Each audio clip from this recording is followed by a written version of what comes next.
Assalamualaikum warahmatullahi wabarakatuh. Halo teman-teman semua, ketemu lagi dengan Ella Kurniasi di sini di Ruang Bahagia. Teman-teman, pada kesempatan kali ini saya ingin berbagi pengalaman kepada teman-teman semua tentang pola hidup yang saya jalani selama saya terkena GERD dan anxiety gitu ya.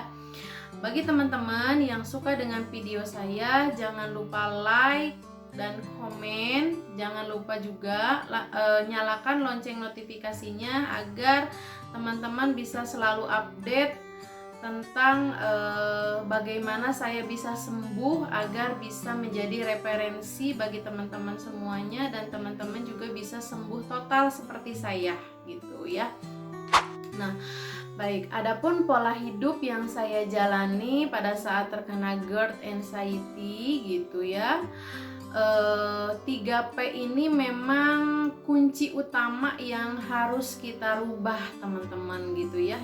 Dan itu dijalankan secara berbarengan ya. Jadi tidak pola hidup dulu nih gitu ya, nanti aja deh pola pikir sama pola makannya gitu ya. Nah, tidak bisa teman-teman, ketiga-tiganya ini harus dijalankan secara bersamaan gitu ya.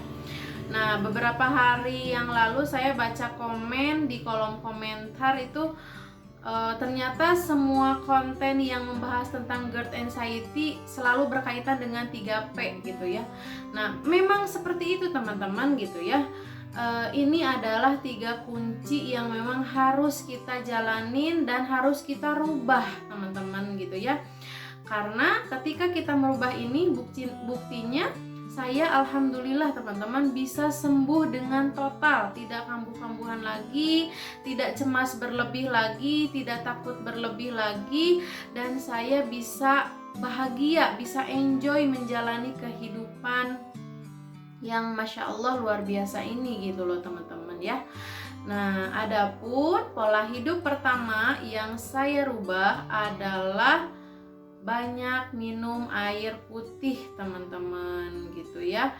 Nah, yang pertama yang saya lakukan adalah saya 1 hari 1 malam minumnya 1,5 liter teman-teman gitu ya. Karena pada saat sebelumnya saya sangat tidak memperhatikan minum saya gitu teman-teman. Saya lebih banyak ke makan yang kenyang, yang banyak gitu ya, tapi minumnya paling 1 teguk 2 teguk udah gitu. Nah, itu yang pertama kali saya evaluasi dari diri saya pribadi teman-teman gitu ya. Jadi setiap harinya saya sediakan tumbler besar yang ukuran 1,5 liter, dan itu saya minum ya. Bangun tidur saya langsung minum air putih kisaran 250 ml gitu ya. Nanti mau sarapan minum lagi 250 ml gitu ya, seperti itu. Dan itu berlangsung selama berapa waktu? Alhamdulillah teman-teman, sampai hari ini saya tidak pernah kurang lagi minum ya. Jadi itu selalu dikonsistenkan. Terus kemudian yang kedua adalah olahraga teman-teman. Jadi bagi teman-teman yang belum melakukan olahraga, olahragalah ya. Dan kita juga harus sadar bahwasannya orang-orang seperti kita itu tidak boleh terlalu beraktivitas berat. Jadi olahraganya yang ringan-ringan saja ya. Karena kalau kalian memilih olahraga yang berat, itu nanti tubuh kalian jadi capek gitu ya.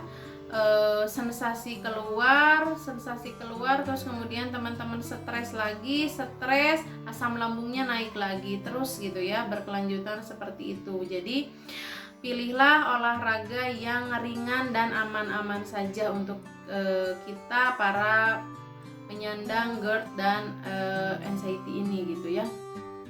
Nah, kalau saya dulu menjalankan olahraganya jalan pagi teman-teman gitu ya. Jadi saya sekitar 30 menit saya jalan pagi gitu ya, jalan santai pagi keliling gitu ya. Nah, itu yang saya lakukan. Atau sesekali saya juga yoga teman-teman. Kan banyak ya sekarang mah yoga-yoga yang durasinya sebentar-sebentar tapi bikin badan tuh rileks gitu ya. Yang pertama yoga yang buat kita terhindar dari stres gitu ya, itu saya lakukan. Terus yoga yang bisa mengeluarkan gas dari dalam perut gitu ya. Terus bagi badan pegel-pegel itu kan ada yoganya ya, silahkan teman-teman pilih, download, dan kemudian laksanakan teman-teman ya.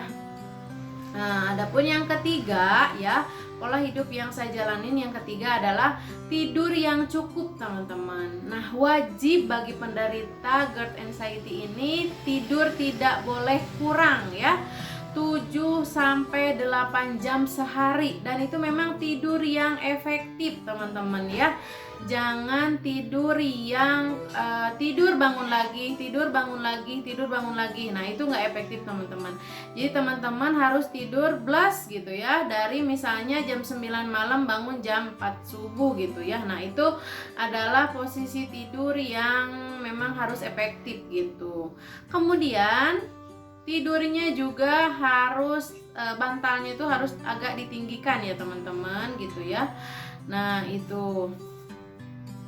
Dan pada saat mau tidur, hindarilah makan 2 jam sebelum teman-teman tidur gitu ya. Jadi jangan langsung tidur ya, jangan langsung tidur. Ketika setelah makan langsung bres gitu rebahan, nah jangan teman-teman, itu haram hukumnya ya. Jadi tidurlah setelah kalian makan, setelah 2 jam kalian makan gitu ya, itu minimalnya teman-teman ya. Terus kemudian yang selanjutnya itu adalah berjemur teman-teman. Ini wajib dilakukan oleh kita para penderita GERD dan anxiety ya.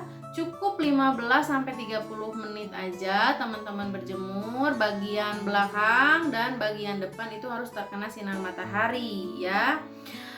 Terus yang selanjutnya adalah mandi teman-teman ya. Jadi mandinya itu minimal ya teman-teman 2 kali sehari gitu ya mandinya, agar bisa seger kembali gitu ya tubuh kita itu. Jadi usahakan pagi itu mandi gitu ya, sebelum beraktivitas yang lain tuh mandi dulu gitu ya, mandi. Terus kemudian sore harinya setelah beres beraktivitas pun mandi kembali gitu ya. Nah, kalau dulu pas waktu lagi parah-parahnya saya sering banget teman-teman mandinya menggunakan air hangat gitu ya. Itu jauh lebih bisa membuat tubuh seger gitu ya. Terus enak gitu ya, kayak badannya tuh enak gitu ya, kepikirannya juga jauh lebih jauh lebih tenang gitu ya, jauh lebih menenangkan gitu.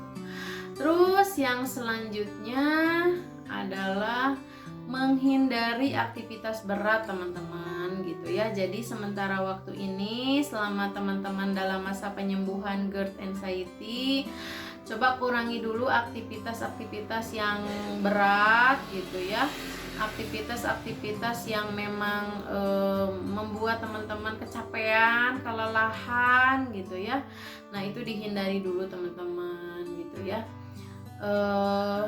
Dan yang terakhir adalah tadi ya, jangan tidur setelah makan. Itu mungkin kalau saya pribadi gitu ya, dulu bebas aja gitu ya, setelah makan tiduran main handphone gitu ya, setelah makan tiduran baca buku gitu. Ternyata itu salah teman-teman, dan itu memang harus kita rubah sesegera mungkin gitu ya, karena ternyata kita melakukan tidur setelah makan itu berbahaya teman-teman, bisa menyebabkan melemahkan otot esofagus gitu ya. Jadi ototnya tuh melemah dan kemudian kebuka, nanti asam lambungnya naik ke atas gitu ya, dan akhirnya ada sensasi panas gitu ya di area dada, kemudian ada juga yang mengganjal di tenggorokan, mulut pahit, dan panjang lagi ke sananya ya. Banyak sensasi-sensasi yang memang akan kalian dapat gitu ya.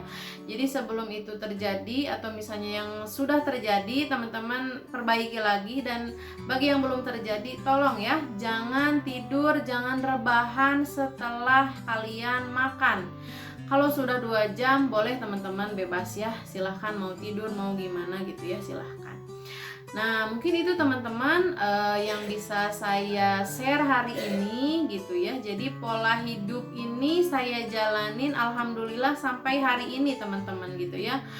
Jadi saya jaminkan sama teman-teman, ketika teman-teman sudah konsisten menjalankan ini, tidak lama lagi teman-teman akan sehat, badannya akan semakin baik, akan semakin percaya diri, sensasinya akan berkurang. Saya jaminkan itu teman-teman, karena saya sudah membuktikannya. Semoga apa yang bisa saya sharing bisa membawa keberkahan dan manfaat bagi teman-teman gitu ya. Cukup sekian. Assalamualaikum warahmatullahi wabarakatuh.